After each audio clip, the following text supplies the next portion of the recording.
Good morning बच्चों। बच्चों, पिछली क्लास में हम लोग पार्ट 16 के प्रश्नोत्तर को कर रहे थे और अब तक आपने पार्ट 16 के प्रश्नोत्तर को अपनी क्लासवर्क कॉपी पे लिख लिया होगा। आज की क्लास में हम लोग इसी पार्ट का अभ्यास प्रश्न करने जा रहे हैं। आप अपने साथ अपनी हिंदी 2 की पुस्तक और पेंसिल लेकर बैठें। आप अभ्यास प्रश्नों को सुनकर लिखने का प्रयास करें। क्लास खत्म होने के बाद मैं इस वीडियो के साथ इस पूरे पाठ के अभ्यास प्रश्नों का आपको पीडीएफ भी दूंगी, जिसे देखकर आप अपनी पुस्तक में जो है सुंदर राइटिंग में लिखेंगे और जो साथ साथ लिखते जा रहे हैं वो मिलाएंगे कि उन्होंने सारी चीज़ें सही लिखी है या नहीं। बच्चों, अब आप 7th में हैं, स्वयं लिखने का प्रयास करें। अगर आप स्वयं लिखेंगे तो जब आप मिलाएंगे तो इस तरीके से आपका काम 2 बार होगा, आपको अपनी गलतियों का पता चलेगा और उसके बाद जो आप में सुधार आएगा तो आप दोबारा गलती नहीं करेंगे। तो देखते हैं बच्चों, पेज नंबर 120 पर इस पाठ के बहुविकल्पी प्रश्न दिए गए हैं। पहले हम लोग उसे करेंगे, उसके साथ ही जो है इस पाठ के बाकी अभ्यास प्रश्नों को करेंगे। तो पेज नंबर 120, बहुविकल्पी प्रश्न। सही उत्तर पर सही का निशान लगाना है। कवि कहाँ खड़ा था? मुडेर पर। तिनका पड़ने पर क्या हुआ? आंख दुखने लगी। लोगों ने कपड़े से क्या किया? आंख सेकने लगी। ये शायद आपको पिछली क्लास में भी कराया जा चुका है। तो क का उत्तर है मुडेर पर, ख का उत्तर है आंख दुखने लगी और ग का उत्तर है आंख सेकने लगी। आगे बढ़ते हैं, दूसरा देखते हैं। पठित पद्यांश को पढ़कर प्रश्नों के उत्तर दीजिए। पठित इसलिए क्योंकि यह कविता आपने पढ़ रखी है, इसलिए यहाँ पे पठित लिखा है। अगर हम लोग ये कविता नहीं पढ़े नहीं होते और उसके बाद इस पाठ के प्रश्न होते तो वो अपठित होता है। तो देखिए लाइन दी गई है, मैं झिझक उठा, हुआ बेचैन सा, लाल होकर आंख भी दुखने लगी, मूठ देने लोग कपड़े की लगे, ऐंठ बेचारी दबे पाँव भागी। तो यहाँ पे क जो आपका प्रश्न है, कवि क्यों बेचैन हो उठा? तो उत्तर है कवि की आंख में तिनका पड़ने से वह बेचैन हो उठा। अगला है, लोग किसकी मूठ देने लगे? कपड़े की। और अंतिम प्रश्न है ग, बेचैन शब्द में कौन सा उपसर्ग है? तो बेचैन शब्द में बे उपसर्ग है। कौन सा उपसर्ग है? बे। तो इस तरीके से आपने दूसरा अभ्यास प्रश्न भी पूरा कर लिया। आगे बढ़ते हैं तीसरे अभ्यास प्रश्न की तरफ। नीचे दिए वाक्यों में क्रियाओं को रेखांकित करके उनके काल बताइए। जो क्रियाएं दी गई हैं हमें उसके नीचे रेखा खींचनी है और यह बताना है कि यह कौन सा काल है। तो देखते हैं, मैं कहानी पढ़ रही थी। तो पढ़ रही थी क्रिया है, आप इसे पूरा रेखांकित कीजिए। और यह कौन सी क्रिया, कौन सा काल है? भूतकाल, क्योंकि कहानी पढ़ी जा चुकी है। अगला है, रवि की सवारी आ रही है। तो आ रही है को आप रेखांकित कीजिए और यह कौन सा काल है? वर्तमान काल। अगला है ग, बच्चों ने फिर से मैच जीत लिया। जीत लिया को रेखांकित कीजिए, ये आपकी क्रिया है और यह कौन सी क्रिया है? अरे कौन सा काल है? भूतकाल। अगला है, मैं सुंदर लिखने का प्रयास करूंगा। करूंगा क्रिया है और यह काल है भविष्यत काल। अगला है अंगा, मैं भारतनाट्यम सीख रही हूँ। तो यहाँ पे सीख रही हूँ क्रिया है और यह यहाँ पे काल है आपका वर्तमान काल। अगला है च, कल मुझसे 500 रुपये ले लेना। तो यहाँ पे ले लेना आपका क्रिया है और काल है आपका भविष्यत काल। तो देख लेते हैं एक बार फिर से। क, मैं पढ़ रही थी क्रिया है और यह कौन सा काल है? भूतकाल। रवि की सवारी आ रही है, आ रही क्रिया है और यह काल है वर्तमान काल। ग, जीत लिया क्रिया है और यह काल है भूतकाल। घ, करूँगा क्रिया है और यह काल है भविष्यत काल। सीख रही हूँ क्रिया है और काल है ये वर्तमान काल। ले लेना क्रिया है और यह कौन सा काल है? भविष्यत काल। तो मैंने दोबारा भी पढ़ के बता दिया, अब तक आपने नोट कर लिया होगा। आगे बढ़ते हैं, नीचे दिए संज्ञा शब्दों को विशेषण में बदलना है। जैसे है आप यहाँ पे देखिए गुलाबी, सॉरी गुलाब, गुलाब का विशेषण जब बनेगा तो गुलाबी होगा। उसी तरीके से भूख का विशेषण भूखा, झगड़ा का विशेषण झगड़ालू,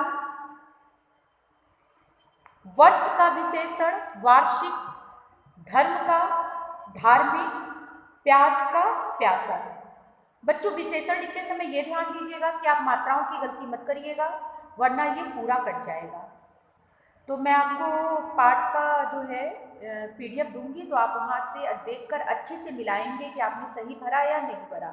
और अगर जिन्होंने जो नहीं अभी भर रहे, सिर्फ सुन रहे हैं, वो पीडीएफ से देखकर अच्छे से देखकर उसे मिलाएंगे। एक बार फिर से देखिए, जैसे गुलाब का विशेषण गुलाबी, भूख का भूखा, झगड़ा का झगड़ालू, वर्ष का वार्षिक, धर्म का धार्मिक, प्यास का प्यासा। आगे बढ़ते हैं तीसरे अभ्यास प्रश्न की तरफ। नीचे दिए वाक्यों में रंगीन शब्दों के विलोम शब्द लिखकर वाक्य पूरे कीजिए। रंगीन शब्दों के हमें विलोम शब्द लिखने हैं। जैसे हानि, हानि का विलोम होगा लाभ। नगद का विलोम होगा उधार। बुराई का विलोम होगा भलाई। निराशा का आशा। अमीर का गरीब। तो यहाँ पे जो रंगीन शब्द है हमें उनके विलोम लिखने हैं। तो एक बार फिर से देखिए, हानि का लाभ, नगद का उधार, बुराई का भलाई, निराशा का आशा, अमीर का गरीब। तो इस तरीके से आपने विलोम शब्द भी पूरा कर लिए। बच्चों विलोम शब्द में भी मात्राओं की गलती मत करिएगा, वरना पूरा कट जाएगा। आप जानते हैं विशेषण है, विलोम है, वर्तनी है, इन सबों पे नंबर नहीं मिलता है।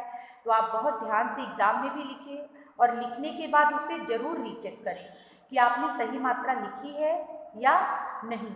और जब आप पीडीएफ से भी उतारेंगे तो आप अच्छे से ध्यान से उतारिएगा। ऐसा नहीं कि मैम ने बड़ी की मात्रा लगाई और आप छोटी ही लगा दीजिए, तो आपका पूरा गलत हो जाएगा।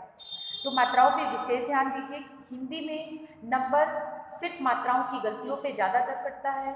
तो हिंदी लिखते समय ये प्रयास करें कि लिखने के बाद जरूर एक बार रिवीजन करें कि आपने जो भी चीज़ लिखी है उसमें मात्रा सही लगाई है या नहीं। आगे बढ़ते हैं। वाक्यों को एक वचन रूप में बदल कर लिखिए। यहाँ पे सारे वाक्य जो दिए गए वो बहुवचन रूप में है, हमें इसे एक वचन बनाना है। तो इसमें भी जो रंगीन शब्द है हम उसे बदलेंगे और फिर साथ में पूरे वाक्य को। जैसे मान लीजिए आपका प्रश्न है, माली ने फूलों से गुलदस्तों को सजाया। ये सारा पूरा वाक्य बहुवचन है, तो पहले जो रंगीन शब्द है हमें उसका एक वचन लिखना है और उसके साथ ही पूरे वाक्य को भी एक वचन में बनाना है। तो देखिए, माली ने फूल से गुलदस्ता सजाया। अगला है छात्रों। छात्रों का एक वचन होगा छात्र। अध्यापिका ने छात्र को पढ़ाया। हम मामा के घर जाएंगे। हम का होगा मैं मामा के घर जाऊंगा। अगला है बच्चे। बच्चे का होगा एक वचन बच्चा। पार्क में बच्चा खेल रहा है। तो जैसा कि मैं पहले भी बताई हूँ कि जो रंगीन शब्द है हमें उनके वचन को पहले एक वचन बनाना है, फिर पूरे वाक्य को भी हमें एक वचन के अनुसार लिखना है। अगला है कहानियाँ। कहानियाँ का एक वचन होगा कहानी। नानी कहानी सुनाती है। एक बार फिर से पूरे वाक्य को देख लेते हैं। माली ने फूल से गुलदस्ता सजाया। अध्यापिका ने छात्र को पढ़ाया। मैं मामा के घर जाऊंगा। पार्क में बच्चा खेल रहा है। नानी कहानी सुनाती है। तो इस तरीके से बच्चों आपका चौथा अभ्यास प्रश्न भी पूरा हुआ। आगे बढ़ते हैं पांचवें अभ्यास प्रश्न की तरफ। नीचे दिए शब्दों में के सही पर्यायवाची शब्दों पर सही का निशान लगाना है। जो सही पर्यायवाची शब्द है हमें उस पर सही का निशान लगाना है। जैसे आंख का पर्यायवाची देखिए आप दिया है नेत्र, कर्ण और पत्र। तो सही क्या है? नेत्र। तो नेत्र पर आप सही का निशान लगा लें। अगला है कपड़ा। तो यहाँ पे देखिए अम्बा, वसन और अंचल दिया है। तो यहाँ पे आपका सही पर्यायवाची है कपड़ा का वसन। तो वसन पर आप सही का निशान लगाएं। अगला है घमंड। घमंड का सही पर्यायवाची है अभिमान। अभिमान पे आप सही का निशान लगाएं। अगला है तिनका। तिनका का पर्यायवाची है सही तृण। तृण पर आप सही का निशान लगाएं। और अंतिम है दिन। दिन का सही पर्यायवाची है दिवस, तो दिवस पर आप सही का निशान लगाएं। तो एक बार पर्यायवाची को मिला लेते हैं, जैसे आंख का नेत्र, कपड़ा का वसन, घमंड का अभिमान, तिनका का तृण और दिन का दिवस। तो इस तरीके से बच्चों आपका ये पाठ यहाँ समाप्त होता है। बुद्धि विलास आप इसे स्वयं करेंगे, पीछे है आपका पेज नंबर 122 पे, इसे आप स्वयं करेंगे। संकेतों के आधार पर व्याकरण संबंधित वर्ग पहली पूरी कीजिए, ये आपके लिए है, इसे आप स्वयं करने का प्रयास करें। इससे आपके दिमाग का विकास होगा और आपका पाठ 16 पूरा समाप्त होता है। वीडियो के साथ मैं आपको पूरे पाठ का PDF दूंगी अभ्यास प्रश्न का, जिसे देखकर आप अपनी पुस्तक में अच्छे से जिन्होंने कर लिया वो मिलाएंगे और जिन्होंने नहीं किया है वो करेंगे। तो अगली क्लास में हम लोग फिर मिलेंगे बच्चों अगले पाठ के साथ। अगला पाठ आपका पाठ 17 है लघु भारत। इस पाठ के आप शब्दार्थ को पहले याद कीजिए।